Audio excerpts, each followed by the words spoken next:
Hello and welcome to the program. I'm Wang Guan in Beijing. China has finally and significantly relaxed its COVID control policies, which had been a hallmark of Chinese society in the past 3 years. On Monday evening, China announced that it will cut quarantine requirement for inbound travelers starting January the 8th, 2023. Mandatory quarantine for international travelers to China, which has been in place for nearly 3 years, will be a thing of the past. Meanwhile, mass testing is no longer required. The virus is also downgraded from top category A infectious disease to now category B disease.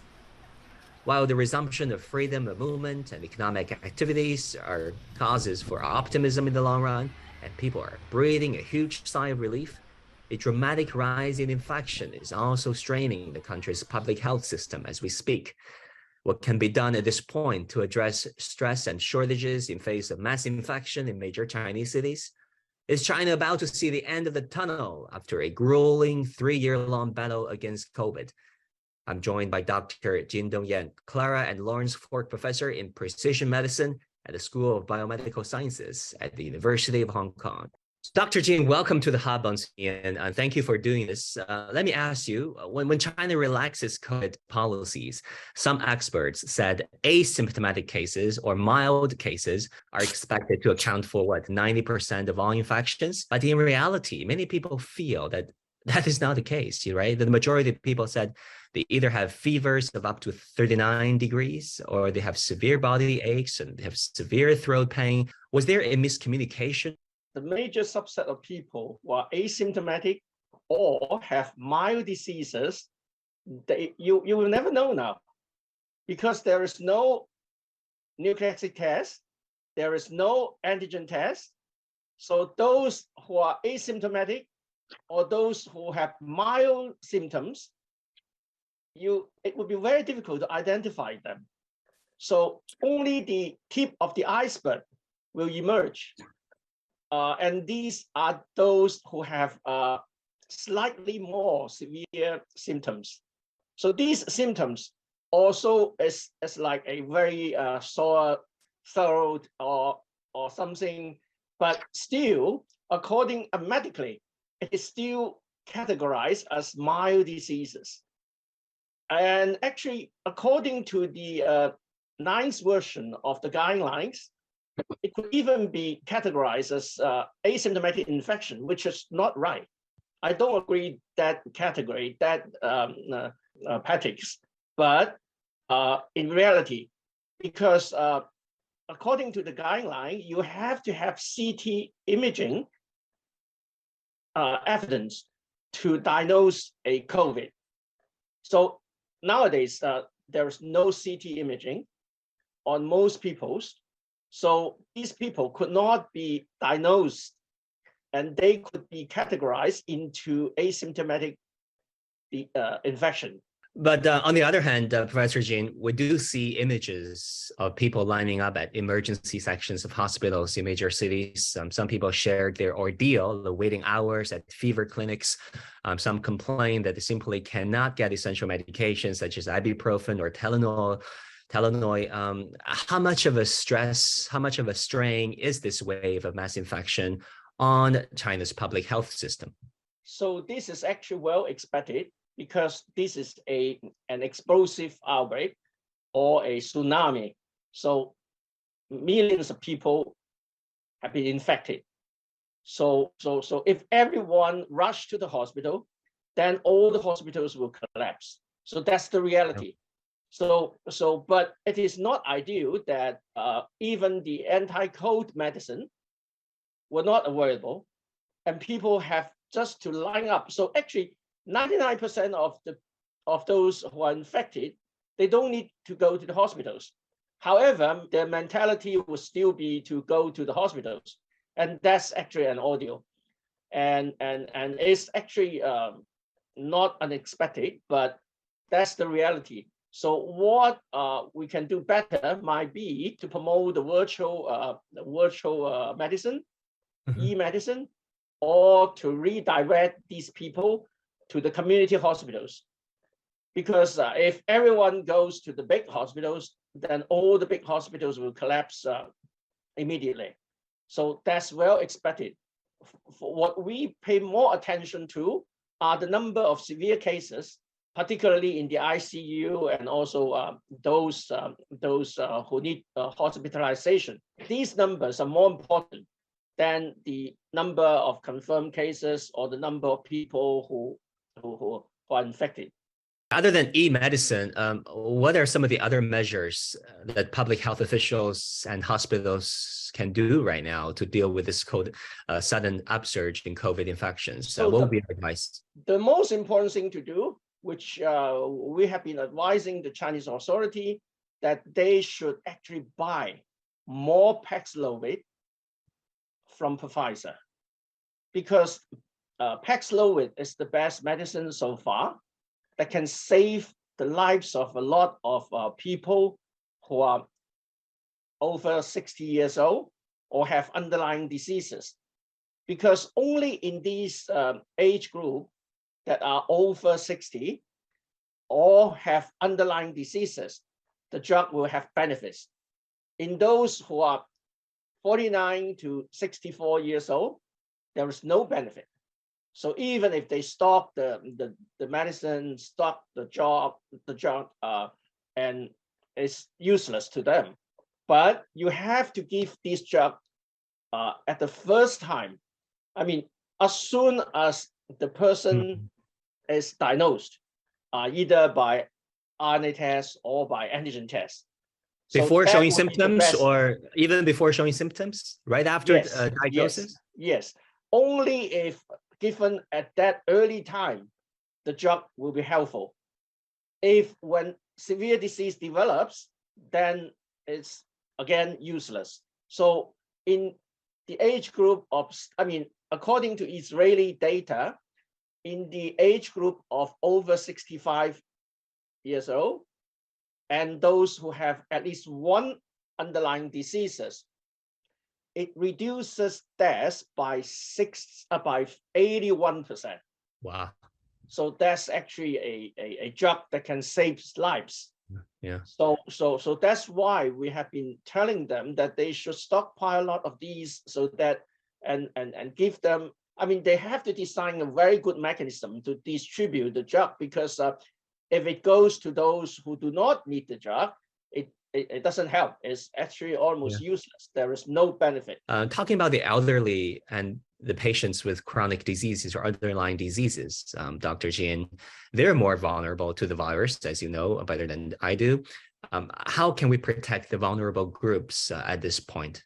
So the most important thing, again, is to try to decide. I mean, it's already a bit late, as you said, that they have decided to distribute the drug in the community center, but that's the right direction to go, and that will save a lot of life, because also it has already the peak of the tsunami has already passed, but still there are a lot of people who might have severe diseases, and these people you have to kind of compete with the virus to give them the drug earlier but not later.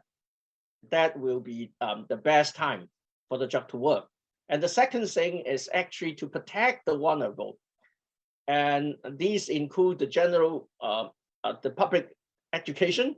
So there are a lot of people who are infected, and these people should not get contact with the vulnerable people, the elderly people or those who have underlying diseases. So you just have to avoid seeing them, at least when you are very, very infectious. So that's actually a very important message. Talking about vaccination, many people are debating right now if they should just get infected and gain immunity towards Omicron, or should they go vaccinated or boosted? What would be your advice? So for those who have not been infected, vaccination is the best option. And that will actually at least protect you from getting severe disease or death. But you have to have at least 3 doses of the inactivated vaccine. Or for those vulnerable people, they actually need 4 doses if the third dose has already been over 6 months or even a year. So that's the most important message that we need to pass on to the general public, that only 3 doses or 4 doses can protect them better. All right. And then when we talk about the efficacy of vaccines, many people are skeptical. They're skeptical of the efficacy of, let's say, their homemade domestic Chinese vaccines. They're like, perhaps Western vaccines are more effective in that regard. How would you compare Chinese vaccines with their foreign counterparts? The reality is that people only have access to the Chinese vaccines. So it is important that they have 3 doses or 4 doses, and only these 3 or 4 doses could protect them against severe disease or death. So the Chinese vaccines are indeed efficacious in protecting people against severe disease or death. All right. Any final thoughts on the current situation with mass infection and people are, struggling against time to deal with the situation, Professor Jin? So actually in Beijing, the peak, as I said, the peak has already passed. So the worst time has already gone. So, however, it is still very challenging to reduce the severe cases or deaths. So that should be our first priority. And we should ratify all the measures, including to distribute the Paxlovid to those in need, and also to protect the most vulnerable people. So these would be the first priorities. And also in the hospitals, they should also mobilize all different experts to try to save lives. All right, Professor Jin Dongyan, thanks so much for your expertise. Thank you. Thank you. For the second half of the program, we'll be looking at China's economy. What will a Chinese economic rebound look like? Stay tuned.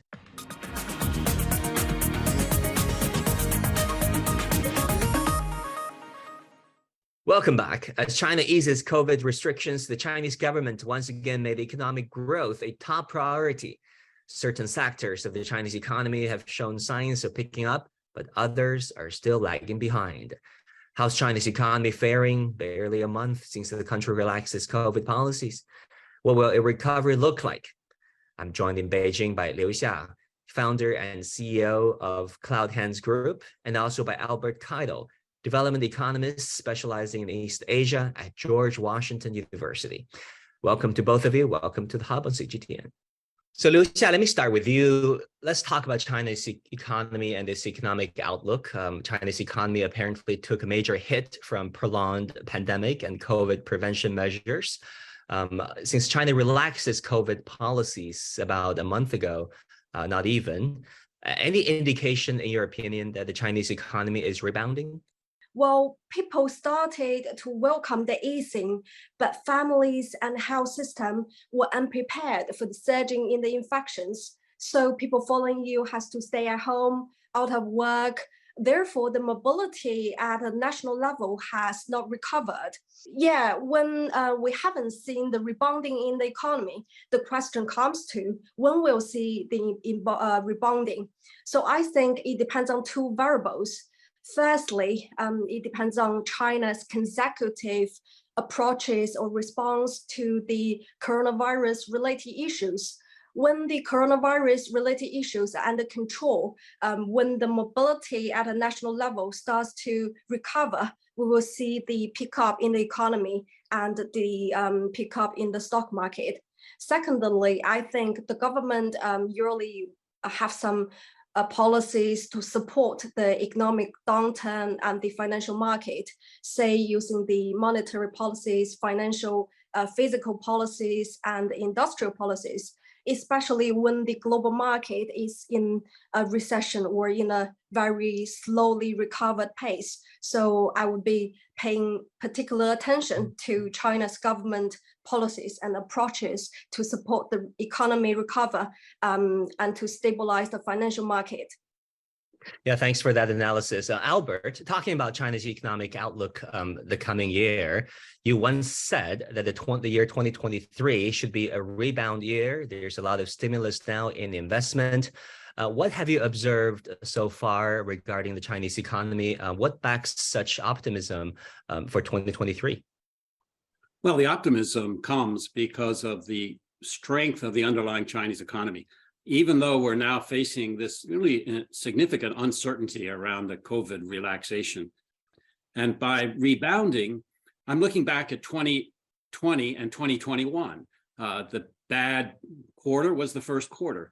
And yet in the first quarter of 2021, there was 18% growth. So if they're just in calculating year-on-year growth, if you have a very bad series of quarters in the previous year, and you return to close to normal operation, there will be a very high growth rate because it has such a low base in the previous year. So that's the sense of rebounding. But it's premature to say when that would kick in. The official statements are, particularly from Dr. Wu and others, is that it will be springtime, maybe April. I think we just don't know how the waves will spread in the first half of next year. And so the rebound may not be till 2024. But the underlying economy, the strength of investment, it's over 40% of GDP, the work on infrastructure, the financial improvements that the government is making. They just announced 16 measures for the real estate sector to strengthen its financing. That process is going to underlie a rebound, I think, either in 2023 or 2024, and the economy will come through. Sure, there's so many variables when it comes to predicting the trajectory of the Chinese economy. Liu Xia, the world of capital investment is a major barometer of the Chinese economy. Since China relaxes COVID policies, what sectors are being favored by investors? In the last 3 weeks, we have seen the short-term hits in the financial market consecutively because people worried about the condition and the surging in the infections. However, in the last 3 trading days, I've seen there is a big bounce in some sectors. The big bounces are in the liquor making sector and educational sector.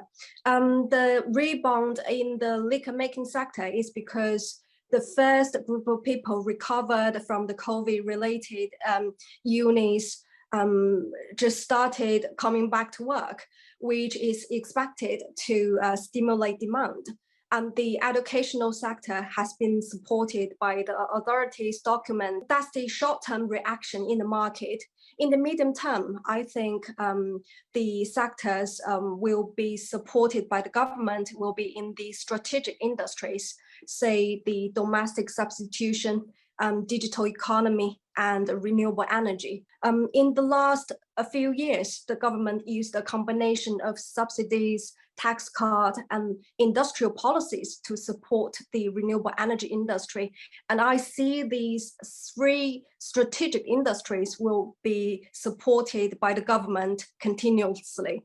Yeah, it's very important to see what comes out of Politburo meetings and all sorts of work meetings of the State Council. Professor Keidel, you also noted that investment levels are quite high, particularly in terms of public investments. In what areas have you seen recovery gaining momentum? You talk about infrastructure. Are there other sectors that you think are particularly impressive so far or got potential to stir and stimulate growth going forward? Well, I think the electric vehicles are natural and artificial intelligence. I think, though, that for now, public investment has to be taking the lead. And the private investment, or what I call the for-profit investment, state enterprises that are working for profit as well as private enterprises, will be looking to see what the demand is for their products. And that's why this counter-cyclical demand capability that China has developed over the recent decades is in its prime right now when China needs it.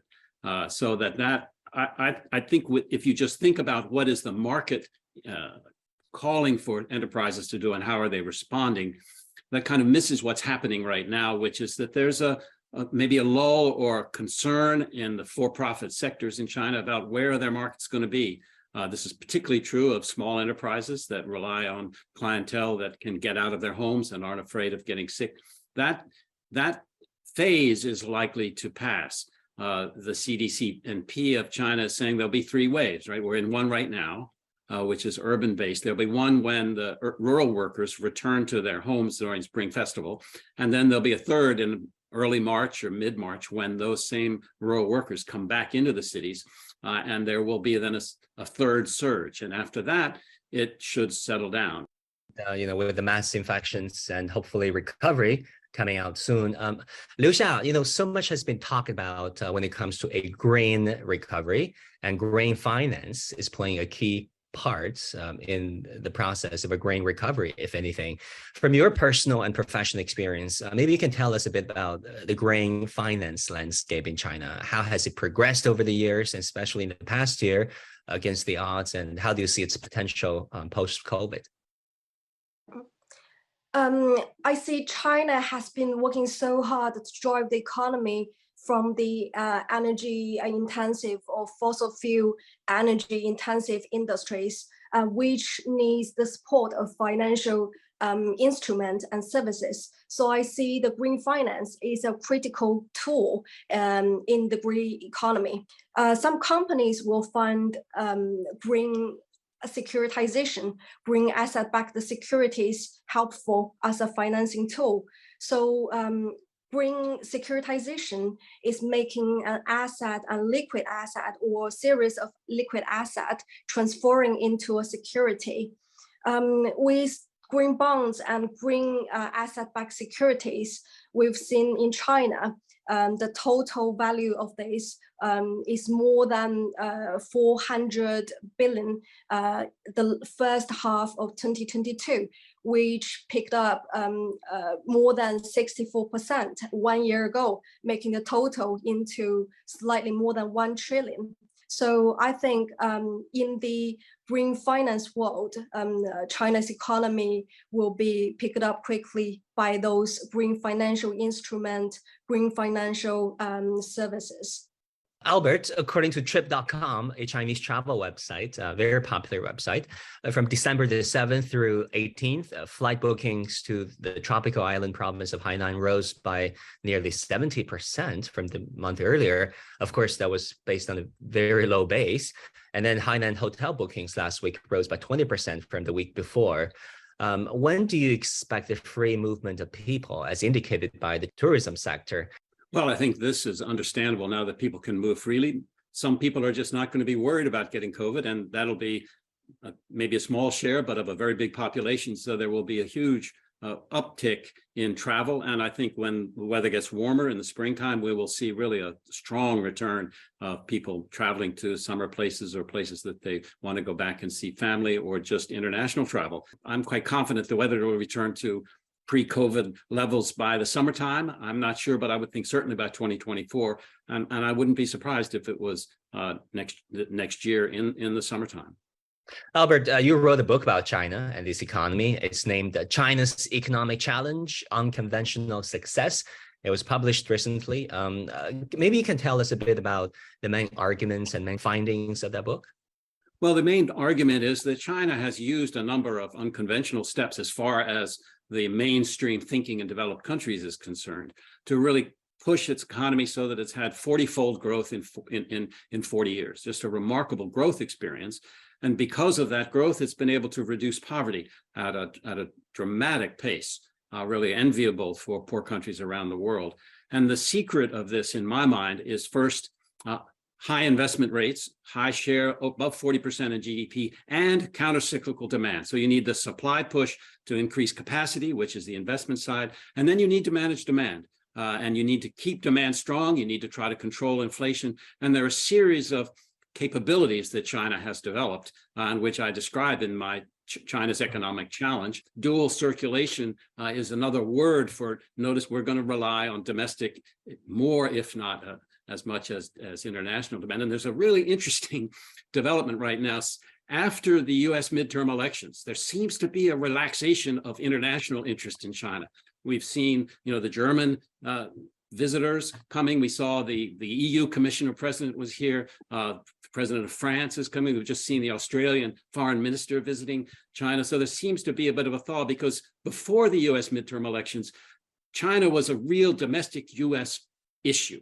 And so now that actually the Democratic Party has done so well, that has eased a bit. And so that should also help on the international demand side. I mean, yes, there may be a recession, but the demand for Chinese products, manufactured products in particular, has been pretty steady from the US. It fluctuates in other parts of the world. So I think that approach is multifaceted. It focuses on demand, and the book describes how China steps to facilitate, particularly the financial sector. You don't just liberalize, you manage it strongly. There are a whole series of steps in the book that describe what China has done successfully. Yeah. Of course, geoeconomics is a very important way to look at the economic patterns. And Liu Xia, finally, let me ask you this. From the vantage point of an investor, how do you see the importance of international cooperation when it comes to fighting climate change? You know, we've been talking so much about climate change, but how important is international cooperation in that regard? I think in the recent years, especially this year and last year, China-US, China-EU's relationship and cooperation has been frozen for a while because of the political issues, geopolitical issues, the economic problems. However, I think climate change issues or talks keeps being the clue of the China-US, China-EU relationship. Secondly, I think there is so much China could learn from the US and EU on climate change issues. Say, for example, from the US, how to develop the renewable EV cars industries to make the deployment increasing while protecting the rainforest. From EU, as EU has been the leader in the climate change for the last 2 decades in terms of ideas and actions, China could learn so much from EU's experiences. I believe China has the potential to drive the economy up, especially from the old mode of the economy to the new mode of the green finance economy. And I believe China will have the potential to be the engine of the global economy once again. All right. Thanks so much, Liu Xia and Professor Albert Keidel. That's all the time we have. Thank you all. Thank you both. Thank you, Wang Guan. Great. Thank you. And that will do it for this edition of The Hub on CGTN. Thank you so much for tuning in. I'm Wang Guan in Beijing. Our news coverage continues. Bye and take care.